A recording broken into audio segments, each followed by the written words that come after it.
In March 2010, I organized a graffiti art performance and installation called Somos Locos, featuring Los Angeles artist Chaz Bojorquez at the Ben Bailey Art Gallery, Texas A&M University in Kingsville. At the same time that Chaz, veterano of Chicano Cholo graffiti, painted his graffiti mural Somos Locos, 17 local artists created graffiti murals.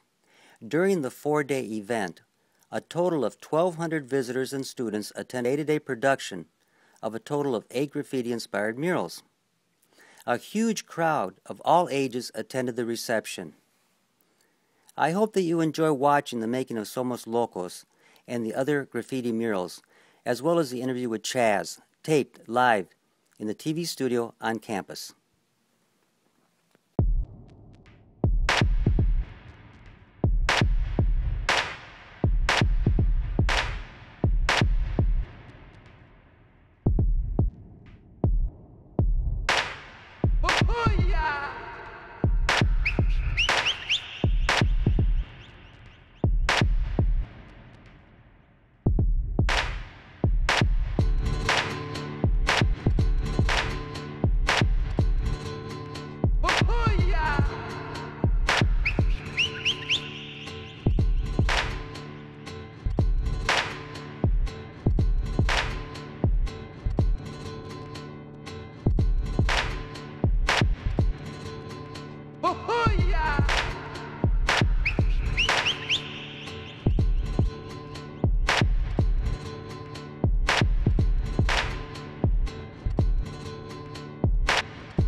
Hello, my name is Chaz Bojorquez. I'm a graffiti writer from East LA. I have been doing graffiti since 1969. I'm considered the longest and oldest writing graffiti writer in the world. I want to, first of all, is to thank my sponsors and the reason I'm here.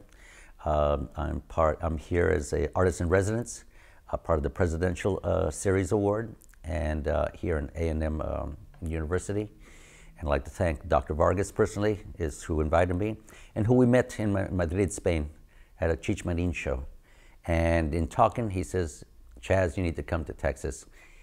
And I realized, why South Texas? What is down there? He says, because it's important. And now that I'm down here, I realize that South Texas is like everywhere else in the world. It is unique in itself, and that is its strength. Because what the future of graffiti, the future of the art, is being interconnected. We all need to make a matrix, a network, and being here is not only benefits me and the university, but it makes a connection to the future of what graffiti is about. Because culture is what art is. Art is about who we are. And being here in South Texas, it reinforced of who I am. The graffiti that I do is unique to the world. 99.9% of the graffiti that we know is the New York style, the wild style. Started in the late 60s, early 70s. And it traveled around the world and has become a world phenomenon. What other kind of art can you say that the youth rise up and start painting the walls, who defend themselves up to willing to go to prison and receive bodily harm? No other art in art history that I know of. It is an aggressive art form. It is a positive, it's an exciting art form, and it's a world movement. Once hip-hop started coming around, and once the computer really made a big difference in the mid-'80s, the youths were able to go back into the history of graffiti. Once that happened, they realized that there was an earlier graffiti form coming from East Los Angeles. That style is called the Cholo style. The Cholo is the gangster style. That's my history.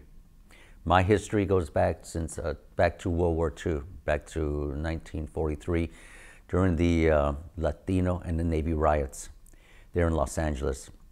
What the riots did at that time, it made the Latino community find their own identity. They had to fight for it. The first gangs that formed were out of the baseball teams. Out of this community, White Fence, Clover, Avenues, Dogtown, Frogtown, 18th Street. Those are famous gangs still, but their tradition goes back to the 40s. Let's talk about the difference of the different styles of graffiti. In New York, the graffiti that the world knows is their style is a me mentality.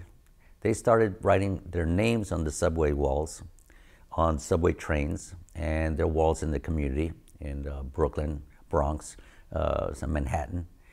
And what they were writing is just their name. They were not representing their culture. They were not representing so much crews or anything like that. They would write their name and they would put it on the subway cars, and also they would go all city and all state. That means they would write outside of their neighborhoods is tagging their names. That, to me, is kind of a me mentality. And their script was different. It was more personalized, more upper, lower case. In the West Coast, here's the difference. We write as a group. It's more about the us mentality. It's a unity. It's a gang, and we organize our type. We use the Old English letters. Old English, there's different names for it, but that's what we call it. It's the same typeface that we use on our graduation certificates, death certificates, birth certificates.